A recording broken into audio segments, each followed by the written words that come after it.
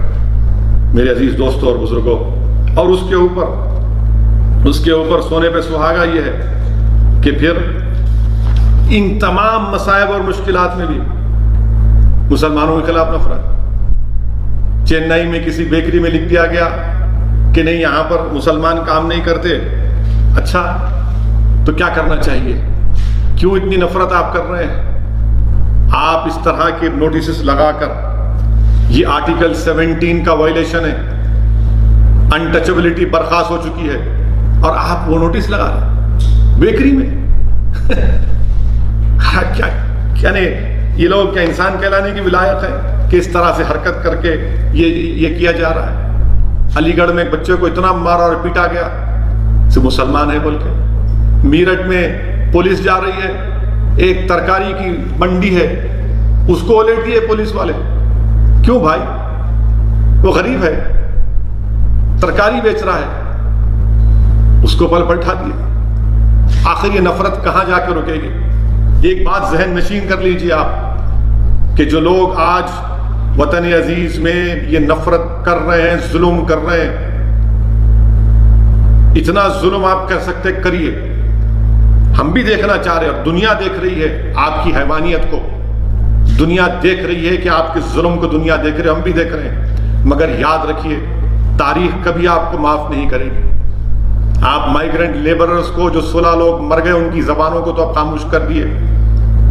آپ مار مار کر مسلمانوں پر ظلم کر کے ان کو خاموش تو کر سکتے ہیں، مگر یاد رکھیے تاریخ کبھی معاف نہیں کرے گی آپ کو، تاریخ کبھی معاف نہیں کرے گی۔ ہم اس کو یاد رکھیں گے، ہم انسان ہیں، ہمارے سینوں میں دھڑکتا ہوا دل ہے، ہم اس کو یاد رکھیں گے۔ ہم اپنی نسلوں کو بتائیں گے کہ کیسا اس وقت ظلم ہوا تھا، کیسی نفرت پیدا کی گئی تھی، کیسا ایک بیماری کو ایک مذہب سے جوڑ دیا گیا۔ میرے عزیز دوستوں اور بزرگوں، یہ ہمارے ملک کے لیے ٹھیک نہیں ہے، ہرگز ٹھیک نہیں۔ ملک کو مضبوط کرنا ہے، ملک مضبوط نہیں ہو سکتا اس نفرت سے، ملک مضبوط نہیں ہو سکتا جب ہم غریبوں سے اس طرح کا برتاؤ کریں گے۔ کون سی محبت کے مظاہرے ہم کر رہے ہیں کہ جب بھارت کی ہائی ویز کے اوپر دلی سے، ممبئی سے، حیدرآباد سے، بنگلورو سے، چنئی سے لوگ جا رہے ہیں اپنے وطن کی طرف۔ کیا جواب دیں گے ہم ان لوگوں کو؟ اور ان کا قصور کیا؟ اس میں صرف غریب ہیں، اپنے گھر کو، اپنے بچوں کو کھلانے کے لیے، اپنے گھر میں ایک چراغ جلانے کے لیے، چولہا جلانے کے لیے ہزار کلومیٹر دور اپنے گھروں سے پھنسے پڑے ہوئے۔ گجرات سے فون آتا ہے، سورت سے آتا ہے کہ ہم کو جانا ہے، ہمارا انتظام کرو۔ ہم جانا چاہتے ہیں، بہار کو جانا چاہتے ہیں، سیمانچل کو جانا چاہتے ہیں، کشن گنج کو جانا چاہتے ہیں، ارریہ کو جانا چاہتے ہیں۔ میرے بھائی، میرے عزیز دوستوں اور بزرگوں، میں امید کرتا ہوں کہ ہماری حکومت حرکت کرے گی۔ دیکھ لیا نا آپ نے، جو لوگ ہمارا مذاق اڑا رہے تھے جب ہم نے کہا کہ دیے جلاؤ، تھالی بجاؤ، یہ سب اس سے کچھ ہونے والا نہیں ہے۔ آج دیکھ لیا آپ نے ان لوگوں کے، غریبوں کو 4 کروڑ مائیگرنٹ لیبرز کی نوکری چلے گئی ان پلانڈ لاک ڈاؤن کی وجہ سے۔ آپ خود سوچئے کہ تلنگانہ میں 11,000 کروڑ ریونیو آتا تھا اسٹیٹ کو، آج 1200 دن کو، آج 1200 نہیں آ رہا۔ 3,000 کروڑ کی صرف تنخواہیں دینا ہے تلنگانہ سرکار کو۔ بڑی بڑی باتیں کرتے تھے بی جے پی کے لوگ، 15% جی ڈی پی، اب -15% ہو گیا۔ 1 لاکھ کروڑ کا آپ نے ٹارگٹ لگایا تھا اپریل میں ٹیکسز کا، کتنے ہیں آپ کے پاس؟ 25,000 کروڑ بھی نہیں ہے۔ اس سرکار کے پاس کیا پالیسی ہے؟ آج آپ کہہ رہے ہیں کہ ٹرین کو چلا دیں گے، آج آپ کہہ رہے ہیں کہ اکانومی کو ریوائیو کریں گے۔ عجیب بات ہے کہ شراب کی دکانیں کھول دی آپ نے، جب سوشل ڈسٹینسنگ کا خیال نہیں آیا کسی کو۔ 9 بجے شراب کی دکان کھلنا اور 6 بجے لوگ کھڑے ہوئے ہیں، وہاں سوشل ڈسٹینسنگ نہیں ہے۔ ہزاروں کی تعداد میں لوگ ایک دوسرے سے چپکے ہوئے ہیں، کیا شراب خریدنا ہے؟ واہ، یہ گاندھی کا ملک ہے نا، یہ نانک کا ملک ہے، یہ امبیڈکر کا ملک ہے، اور لاک ڈاؤن میں شراب کی دکان اور کوئی سوشل ڈسٹینسنگ نہیں ہے۔ کیوں نہیں؟ ریونیو آتا۔ میں وزیر اعظم سے کہنا چاہ رہا ہوں، وزیر اعظم، شراب کی دکان کھولنے سے اگر آمدنی ہو سکتی ہے تو آپ نوٹ چھاپیے نا، ریزرو بینک کے پاس ریزرو ہے، فورن ریزرو سے نوٹ چھاپیے، آپ اسٹیٹس کی مدد کریے۔ میں وزیر اعظم سے پوچھنا چاہتا ہوں کیوں نہیں آپ تلنگانہ کے چیف منسٹر کی ان تجاویز کو کیوں نہیں قبول کر رہے؟ آپ FRBM ایکٹ کی لیمٹس کو 3% سے 5% کیوں نہیں بڑھا رہے؟ آپ ویز اینڈ مینز ایڈوانس 100% کیوں نہیں کر رہے؟ آپ PM کیئرز کو آپ نے CSR میں لا لیا، CM ریلیف فنڈ کو بھی لائیے۔ وزیر اعظم صرف سنتے ہیں، 4-5 گھنٹے ویڈیو کانفرنس ہو رہی ہے اور کہتے ہیں کہ اکنامی ریوائیو کریں۔ کیسے اکنامی ریوائیو ہوگی؟ کہاں سے اکنامی ریوائیو ہوگی؟ سینٹرل گورنمنٹ کا کیا رول ہوگا اس اسٹیٹس کو ہیلپ کرنے کے لیے؟ آپ کہہ رہے ہیں کہ نہیں اب تو کووڈ سے ساتھ رہنا ہے۔ پھر اتنے دن ہم نے جو لاک ڈاؤن کیا، کیا حاصل کیا بتائیے؟ کیا سرکار نے کیا؟ کوئی جواب نہیں ہے ان کا اس کے پاس۔ میں تو پیغام دے رہا ہوں ان لیبررز کو، ان غریبوں کو، ابھی بھی آپ کے پاس وقت ہے، اٹھیے۔ آپ کی آنکھوں پر پردہ پڑا ہوا ہے مسلمانوں کی نفرت کا، نکالیے۔ جو سرکار آپ کی آنکھوں پر یہ پردہ ڈال کر اصل مسائل پر آپ کی توجہ نہیں لا رہی۔ یہ کون ہے مائیگرنٹ لیبر؟ کتنے بتائیے اعلیٰ ذات کے، اس میں کتنے اعلیٰ ذات کے؟ پورے غریب ہیں، پورے کے پورے غریب ہیں، مرنے والے غریب، ہزاروں کلومیٹر چلنے والا غریب، بچوں کو اپنی ماؤں کو گود میں اٹھا کر سائیکل پر بٹھا کر چلے جا رہے ہیں، چلے جا رہے ہیں، چلے جا رہے ہیں۔ یہ نظارے ہم تمام کو ہاؤنٹ کریں گے، ہم تمام کو جس کے دل میں سینہ ہے، جس میں اگر رتی برابر انسانیت برقرار ہے تو اس کو اور ہم کو نیند رات میں سونے نہیں دے گی۔ یہ نظارے، یہ تکلیف کے مظاہرے ہو رہے ہیں۔ میں آپ تمام سے پھر سے اپیل کر رہا ہوں کہ یہ کووڈ-19 یہ وائرس کے خلاف آپ کو سوشل ڈسٹینسنگ کو برقرار رکھنا ہے، ماسک پہننا ہے آپ کو۔ آپ جب کبھی باہر نکلیں گے ماسک پہننا ہے آپ کو۔ جس کے پاس اگر سمٹمز ہیں، بخار ہے، سانس لینے میں تکلیف ہو رہی ہے، کھانسی ہو رہی ہے، یا آپ کو ریش آ رہا ہے یا کھجلی ہو رہی ہے، فوراً گورنمنٹ کے اسپتال کو جائیے، فوراً جائیے۔ اس میں کوئی بری بات نہیں ہے، کوئی اس میں معیوب بات نہیں ہے، یہ بیماری ہے۔ اور میں آپ سے بھی اپیل کر رہا ہوں کہ اس وائرس سے مقابلہ کرنا ہے، وائرس سے نفرت کریے، مریض سے مت کریے۔ ارے اس کو کووڈ ہو گیا، ارے تو انسان ہے بھائی، کسی کو بھی ہو سکتا ہے۔ برطانیہ کے وزیر اعظم کو ہوا، بڑے بڑے لوگوں کو ہوا۔ آپ کو اور ہم کو مل کر ایک بھارت کے سٹیزن کے ناطے اس وائرس کا مقابلہ کرنا، اور جب ہوگا جب آپ اور ہم، اور پہلے میں اپنے دلوں سے ان تمام نفرتوں کو نکالوں۔ اگر دل میں نفرت ہے تو اللہ ہم کو توفیق دے کہ جمعہ مبارک میں ہم شب بیداری کریں، تہجد کی نماز پڑھ سکیں۔ اللہ ہم کو توفیق دے، ان دولت مندوں کو اللہ توفیق دے کہ جو آج جو غریب بھوکے ہیں، جو پیاسے ہیں، جن کے پاس کھانا نہیں ہے، اللہ ہم کو توفیق دے کہ ہم ان غریبوں تک کھانا پہنچا سکے، ان کی پیٹ کی آگ کو بجھا سکیں، تاکہ اگر ہم آج ان غریبوں کی مدد کریں گے تو اللہ سبحانہ و تعالی ہماری دین اور دنیا میں ہم کو کامیابی دے گا۔ اللہ ہم تمام کو توفیق دے کہ ہم غریبوں کی مدد کر سکیں، جو آج اس لاک ڈاؤن کی وجہ سے اتنی بھوک ہے، اتنی فاقہ کشی ہے کہ میں اس کا بیان بھی نہیں کر سکتا۔ ہم اللہ سے دعا کرتے ہیں کہ اللہ آپ رزاق، ہم کیا کر سکتے ہیں پروردگار، آپ رزاق ہیں اللہ۔ آپ نبی کریم صلی اللہ علیہ وسلم کے صدقے طفیل میں ان غریبوں کو کھانا پہنچا دیجئے اللہ ہم کو بھی توفیق دیجئے کہ ہم اور کریں، اور جو لوگ کر رہے ہیں اللہ ان کی اس کو قبول کریے، ان کی اس امداد کو، ان کے اس صدقات کو اللہ سبحانہ تعالیٰ قبول فریے۔ اللہ آپ اور توفیق دیجئے دنیا کے دولت مندوں کو کہ وہ غریبوں کو کھانا کھلا سکیں، ان کی مدد کر سکیں۔ اللہ اس حالات کو تبدیل کر دیجئے۔ اللہ سے دعا ہے کہ اللہ اس حالات کو تبدیل کر دیجئے۔ اللہ ساری دنیا سے اس وبا کو، اس وائرس کو اٹھا لے۔ اللہ وطن عزیز میں امن کو بحال کر دیجئے۔ اللہ اس بھارت کی سرزمین پر تجھے واسطہ ہے اپنے حبیب محمد مصطفیٰ صلی اللہ علیہ وسلم کا، اللہ یہاں پر اس وائرس کا خاتمہ کر دیجئے۔